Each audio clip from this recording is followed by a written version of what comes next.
अस्सलाम वालेकुम क्लास आज जो हमने काम करना है अकाउंटिंग का वो आपके बुक के पेज नंबर 73 पे है, जो है प्रॉब्लम 2.6a। अब इस क्वेश्चन में वो हमें कह रहा था following list of the balance sheet item are in random order में उसने हमें बताया हुआ मीन्स हमने इसमें से एसेट्स लायबिलिटीज़ और ऑनर इक्विटी साइड खुद अलग करनी है। अब वो इंस्ट्रक्शन में हमें कह रहा है prepare a balance sheet by using these items and computing the amount of retain earning using a sequence of assets similar to the illustration in exhibit 2.10. After bunch and shed, you may list the remaining assets in an order. Include a proper heading to your balance sheet. Proper heading के साथ हमने उसको देना है। अब जो assumption based है, assume करने हैं, वो क्वेश्चन अभी हम नहीं कर रहे हैं, तो अब हमने ये काम करना है। इसके लिए अगर हम देखें तो ये है प्रॉब्लम नंबर 2.6 और यहाँ पे वो हमें जो अमाउंट दे रहा है हम एक दफ़ा इसको कंपेयर कर लेते हैं कि क्या यही है। जैसे उसने लैंड दिया हुआ 4,90,000 and land is 4,90,000।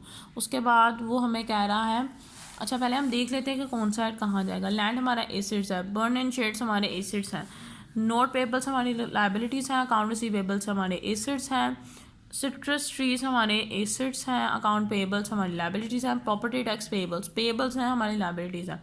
Capital stroke हमारी कैपिटल में आएगा लाइबिलिटी साइड पे रिटेन अर्निंग के पोर्शन में। फेंस एंड गेट्स जो है ये भी हमारे एसेट्स हैं, इरिगेशन सिस्टम भी हमारा एसेट है, कैश हमारा एसेट्स है, जो हमारे पास लाइफ स्टॉक है वो भी हमारा एसेट्स है, जो फार्म मशीनरी है, फर्म की machinery is not our assets. और रिटेन अर्निंग के बाद हमने फाइंड आउट करनी है, जो वेजेस पेएबल हैं वो भी हमें बताए हुए हैं कि हमने वो फाइंड आउट करने हैं। अब फर्म की मशीनरी हमारे एसेट्स क्यों नहीं है, क्योंकि वो कह रहे हैं ये रैंडम ऑर्डर में है, आपने उसको लिस्ट करना है और जो रिमेनिंग रह जाएगा प्रॉपर हेडिंग्स के साथ, ठीक है। तो जो फर्म की मशीनरी है वो फर्म की इंक्लूड होगी, वो हमारे इस हेड पे नहीं आती। बहुत सी बुक्स में ये फर्म मशीनरी इंक्लूड होगी और बहुत सी बुक्स में नहीं होगी, सो आपने फर्म मशीनरी इंक्लूड नहीं करनी। अब अगर हम देखें तो कैश की अमाउंट, लैंड की, बर्न्स एंड शेड की, अकाउंट रिसीवेबल की, सिट्रस ट्री की, फेंस एंड गेट्स की, इरिगेशन सिस्टम की, लाइफ स्टॉक की। उसके बाद अदर साइड पे देखें तो note payables, account payables, property tax payables, wages payables, इन सब का हमने टोटल कर लिया तो आ गया। अब हमें कैपिटल स्टॉक भी पता चल गया। अब उन्होंने हमें फाइंड आउट करने के लिए कहा था रिटेन अर्निंग। हमने इस साइड एसेट साइड का टोटल किया तो 858500 आ गया। जब हमने लाइबिलिटी साइड का टोटल करना है कैपिटल स्टॉक के साथ, उसके बाद जो हमारे पास रिमेनिंग, अब हमने सेम एज इट इज़ ऐसे करना है। अब हमने एसेट साइड्स के टोटल में से माइनस करना है liability total plus capital stock.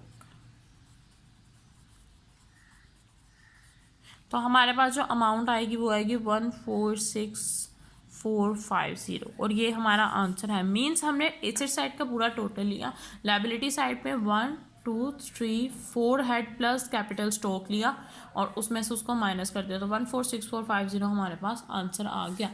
इसी तरह अब हम देखते हैं 2.7 में वो हमें कह रहा है the balance sheet item of the oven bakery arrange in alphabetical orders में दी हुई हैं और हमने इसको अरेंज करना है, कंप्यूट करना है, मिसिंग फिगर्स भी फाइंड आउट करनी है, जो कि है रिटेन अर्निंग एज़ यूजुअल। उसके बाद वो कहते हैं additional capital stock was sold 25,000। अब एडिशनल स्टॉक ये नीचे की इंस्ट्रक्शंस हैं जो अगस्त 2 को हुआ है। The account payables were paid in full. जो लाइबिलिटीज़ थी हमारी वो हमारी पे हो चुकी हैं, यानी कि जो अकाउंट पेबल्स थे ये हमारे पे हो चुके हैं। उसके बाद वो कह रहा है note payments were made on the note payable और सैलरी पेएबल्स। अब कोई पेमेंट बची नहीं है हमारे पास नोट पेएबल्स और सैलरी पेएबल्स पे। नेक्स्ट हमने 30 अगस्त को क्या करना है, equipment was purchase at the cost of 7,200। हमने इक्विपमेंट परचेज किए थे to be paid within 10 days, जो हमने 10 डेज में पेमेंट करनी थी। Supplies were purchase to the 1250 cash पे थी from a restaurant supply centre that was going out of the business, जो बिजनेस से आउट ऑफ द बिजनेस थी, सप्लाईज रेस्टोरेंट बेस्ड थी। This supplies would have the 1,890 if purchase through normal channels. Normal channels के through लेते तो उसकी payment हमें इतनी पड़ती। अब हमने क्या करना है, अब हमने एक बैलेंस शीट बनानी है एट फर्स्ट अगस्त को और हमने फिर बैलेंस शीट बनानी है। Prepare a balance sheet of 3 August 2009 and the statement of cash flow for 1 to 3rd। 1 to 3rd की हमने स्टेटमेंट ऑफ कैश फ्लो भी बनानी है और ये भी बनानी है।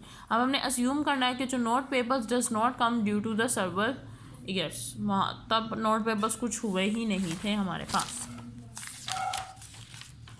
अब अगर हम अपने उसका ए पोर्शन देखें तो यानी कि हमने 1 अगस्त को 2019 को हमने अपनी बैलेंस शीट रेडी करनी है, जिसमें वो उसने हमें सब अमाउंट्स ऑलरेडी गिवन है हमारे पास। हमने सिर्फ उन अमाउंट्स को यहाँ पे अप्लाई करना है। जैसे कि अगर हम देखें तो हमारे एसेट साइड का फर्स्टली हेड नॉर्मली कैश आता है, अदरवाइज आप अपनी बुक से देख सकते हो, वो जिस सीक्वेंस वाइज आपको दिया हुआ आप देख सकते हो। 1 अगस्त है मीन्स नीचे की कोई भी ट्रांजेक्शन्स अभी नहीं हुई हैं, हमने इन्हीं चीज़ों को लेके चलना है। जो हमारी अकाउंट पेबल्स हैं वो है 1620, जो हमारी अकाउंट पेबल्स हैं। उसके बाद जो हमारे अकाउंट रिसीवेबल हैं वो है 11,260 के, ठीक है। ऐसे ही अब हमने बिल्डिंग की अमाउंट, बिल्डिंग हमारा एसेट्स है, कैपिटल स्टॉक कैपिटल में आएगा, कैश हमारा एसेट्स है, इक्विपमेंट एंड फिक्सचर्स हमारे एसेट्स हैं, लैंड हमारे एसेट्स हैं, note payables and salary payables हमारी लाइबिलिटीज़ है। अभी इसलिए अकाउंट हो रहा है क्योंकि हम 1 अगस्त की बना रहे हैं और ये एंट्री हुई थी 2 अगस्त को, यानी कि अब जब हम नेक्स्ट बनाएंगे उनमें इन सब ट्रांजेक्शन्स को फॉलो अप करेंगे। और सप्लाईज़ हैं, ये भी हमारे एसेट्स हैं, हमने दोनों साइड्स का टोटल कर लिया और फिर वैसे ही हमने रिटेन अर्निंग निकाली। जैसे एसेट्स टोटल में से माइनस कर दिया हमने लाइबिलिटीज़ प्लस कैपिटल, जिसके ये हेड है 1, 2, 3 and 4, इन सबको ऐड ऑन करेंगे और एसेट साइड्स के टोटल में से माइनस कर देंगे तो हमारे पास कैपिटल आ जाएंगे। अब ये जो नीचे रफ वर्क आपको नज़र आना है ना, ये हमारे इन ट्रांजेक्शन्स का वर्क है जो कि नेक्स्ट काम में हुआ हुआ है। जैसे कि उसने हमें कहा है प्रिपेयर, उसने हमें कहा था एक बैलेंस शीट बनाए जो 1 को है, हमने वो प्रिपेयर कर लिया। अब वो कह रहा है दूसरी बैलेंस शीट बनाए जो 3 अगस्त को होगी, यानी कि 3 अगस्त को अब जितनी भी हमने बीच में ट्रांजेक्शन्स की हैं वो हमें सब देखनी पड़ेंगी। सबसे पहले वो कहता है एडिशनल कैपिटल स्टॉक जो था वो 25,000 का वो सोल्ड आउट हो गया है, तो कैपिटल स्टॉक की अमाउंट थी 80,000, सोल्ड हो गया मीन्स 25,000 आपके पास एक्स्ट्रा आ गया, आपके पास स्टॉक था, आपने वो सोल्ड किया, आपका कैपिटल और इंक्रीज हो गया। 80,000 में प्लस कर दिया हमने 25,000, तो ये बन गया 1,05,000, ठीक है। उसके बाद वो कहते हैं जितने भी अकाउंट रिसीवेबल्स अकाउंट पेएबल्स थे वो आपके सब माइनस हो चुके हैं, तो अकाउंट पेएबल्स हम आगे लिखेंगे ही नहीं। उसके बाद वो हमें नेक्स्ट पेज पे अपर हेड पे ही लिखा हुआ, वो मैं कहते हैं हमने इक्विपमेंट परचेज़ किया है 77,200 के, इक्विपमेंट की अमाउंट में 7,200 ऐड हो गए, ठीक है। उसके बाद वो हमें कहता है to be paid within 10 days, जो हमें 10 डेज में देने हैं। Supplies were purchase ₹1250 cash from the restaurant. अब 1250 हमारी कैश में से माइनस होगा और जो स्टॉक हमारे पास है क्या, तो उसके कंपैरिजन में भी हमारे पास कैश आया था, तो हमने कैश की अमाउंट थी हमारे पास क्वेश्चन में 6940 में ये 25,000 हमने कैपिटल स्टॉक वाला भी ऐड कर दिया और इसमें से माइनस कर दिया हमने वो सप्लाईज की अमाउंट जो हमने आगे रेस्टोरेंट में की हैं 1250 हमने माइनस कर दिया, यानी कि इतनी ट्रांजेक्शन्स हमारी हो गई। और यहाँ से हमारी इक्विपमेंट वाली हो गई and capital equipment supplies and capital stock तीनों की होगी। अब वो आगे हमें ये बात कहता है they are going out of the business, the supplier would be cost 1,890 if they purchase through normal channels। अगर हम नॉर्मल चैनल्स के थ्रू लेते हैं तो हमें अमाउंट ये पड़ते हैं, लेकिन हमने नॉर्मल चैनल्स के थ्रू नहीं लिया। हमने कहाँ से लिया, रेस्टोरेंट बेस्ड किया था, तो हमने उसकी अमाउंट लिख दी। अब हमने क्या करना है,